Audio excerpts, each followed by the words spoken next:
you have two hemispheres, and each in your brain is composed of two hemispheres, which implies something about the nature of the world, given that your brain is hypothetically adapted to the structure of the world. It's not just your brain, because animal brains have the same fundamental structure, this bifurcated structure, and the bifurcation indicates that there's two fundamental realities, because otherwise why would you need a bifurcated structure? Or maybe you'd need a triune brain, or one that's divided into four, but that isn't what you have. You have one that's divided into two, and if your working definition of reality is scientific, biological, let's say, then your definition of reality is that which shapes life. You can't actually do better than that from a Darwinian perspective. And if the reality that shaped life produced a bifurcated representational structure, then that implies that the proper way to represent reality, and perhaps that reality itself, is in fact bifurcated. And I believe it's bifurcated in the manner I just described, and the neurological evidence for that is actually quite overwhelming. It's come from multiple sources, some of them Russian, some of them American. That's where most of the work has been done. Your left hemisphere is specialized for operation in those situations that you know and understand, and your right hemisphere is specialized for operation in those situations that you neither know nor understand. And the proper way to orient yourself in life is to get the balance between those two sets of operations correct. And the way that manifests itself in your subjective experience is as meaningful engagement. And so that's not a bad first pass, what would you say, justification for the view that these two domains are the most real domains. Okay, so order. What is order? Well, if you just sit there and do nothing, that will be chaos. Why? Well, because you'll suffer and die. That's what will happen. So without action on your part, deterioration and death is a certainty. Okay, so you need to act. Well, then we built on an action platform. I mean, we're the consequence of 3 billion years of evolution for action. Action, movement forward in the face of necessity, is the prime dictum of life. That's a good way of thinking about it. We're embodied action. Well, what do you have to do when you act? Well, at minimum, you have to do whatever keeps you able to act. These are truisms, right? I mean, you have to have something to eat. You have to have some fresh water. You need some shelter, right? You need some companionship. You need a sexual partner. You need children. You need play. You need to be touched. And I actually mean need, by the way. People deprived of play go insane. People who aren't touched die. These things are necessary. Well, assuming that survival itself is necessary. But we'll start with that. We'll start with the assumption that just sitting there and suffering and dying is not the right solution. Okay, so you have to act in the world. You have to act in the world that in a manner that stops you from deteriorating and dying at minimum. And that means that you have to address the problems that are intrinsic to that destiny. Now, you have all sorts of systems that have evolved to help you do that. Motivational systems. You have to eat, so you get hungry. You have to find water and consume it, so you get thirsty. You get lonely. You get curious. There's specialized biological systems that are very, very old. You get aggressive. You get afraid. You suffer pain. There's specialized systems for all of those unidirectional systems of orientation in the world, and they help you figure out what to do. So when you're hungry, it's time to eat, and when you're thirsty, it's time to drink, and when you're lonesome, it's time to seek out some companionship. And you have specialized systems that help you do that. But they're not enough because, well, they're not very bright. That's one way of looking at it. They're kind of unidimensional, and you also have the problem of organizing all of them. It's like, well, you have to eat now, and you have to drink now, and you need a companion. And it's probably time to play, and you have to do something about shelter, and there isn't just you right now, there's you now, and tomorrow, and next week, and a year from now, and 5 years from now, so you have to plan across all those stretches of time, and there isn't just you now and the future you, there's you plus your family and your community, and so all of that has to be taken into account while you're plotting your movement forward. It's very, very complicated. You have all these problems to solve simultaneously. And your motivational systems, anger, hunger, and so forth, can help you solve one of those problems now, but not all of them permanently. That requires higher cognitive function, and that's part of what drove the evolution of our complex cognitive systems. That's how do you propagate the game across time in a complex environment. The left hemisphere operates when what you're doing works. And so a lot of what you do during your life is to keep your right hemisphere off.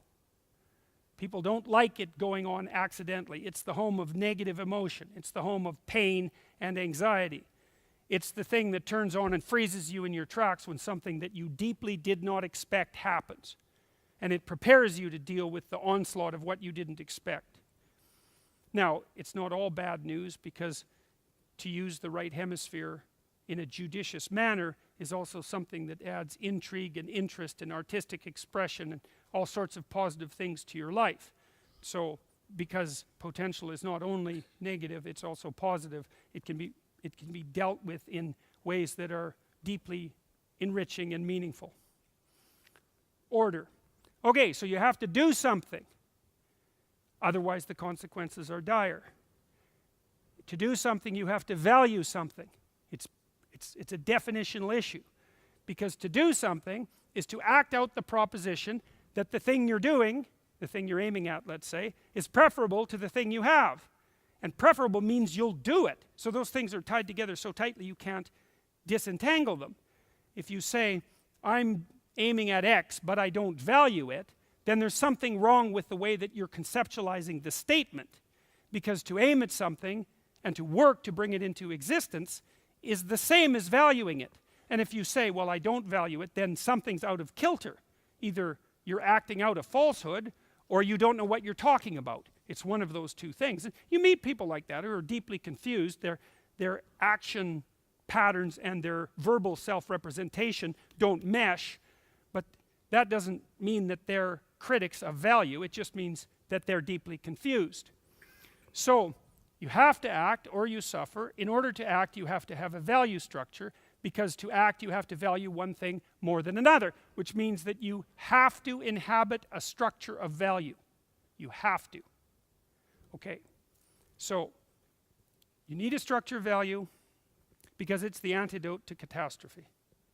Now, if you act out a structure of value socially, which you will because you're social, you're not going to pursue your aims in isolation, because you're not a solitary animal. You're a social animal. You're a tribal animal, deeply tribal. We live in groups. We live in families. We live in communities. We live in large societies. We're social at every level of analysis. And we've been social for as long as we've been primates. So maybe that's at least 6 million years, and it might be more like 60 million years. It's really a long time. So it's not an arbitrary social construction. It's far, far deeper than that. Now, what happens when you act out a structure of value in a social environment? You produce a hierarchy, inevitably.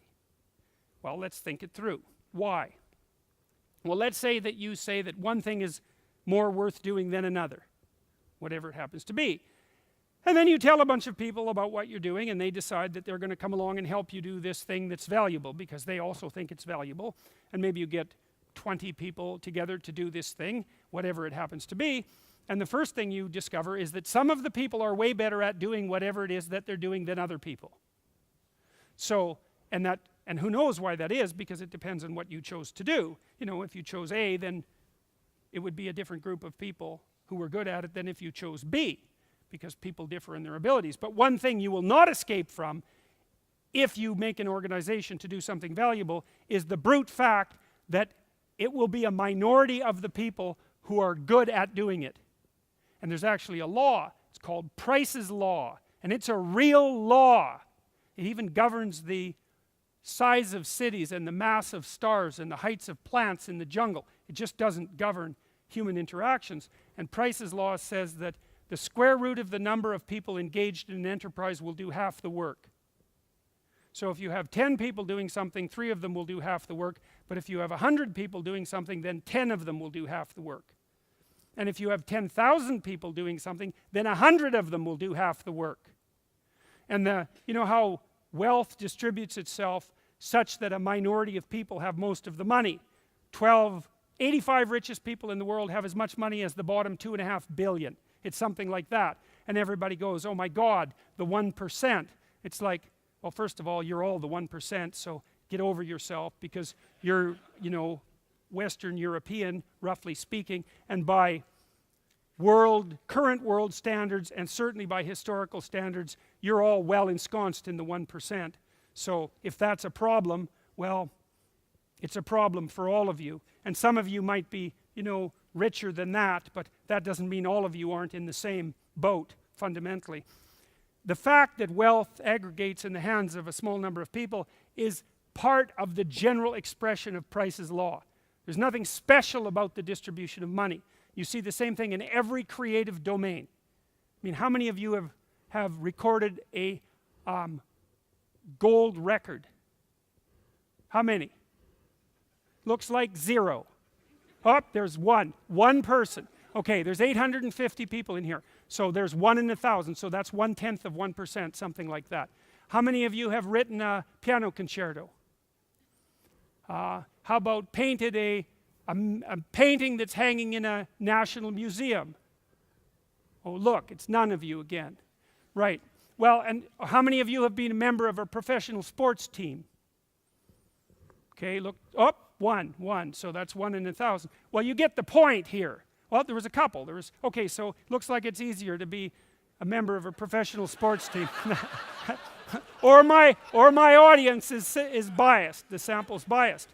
But it is the case. If you look at high levels of creative achievement of the sort I've just described, they characterize a staggering minority of people. And so the rule is that you produce a value system, which you better produce, because otherwise you suffer and die,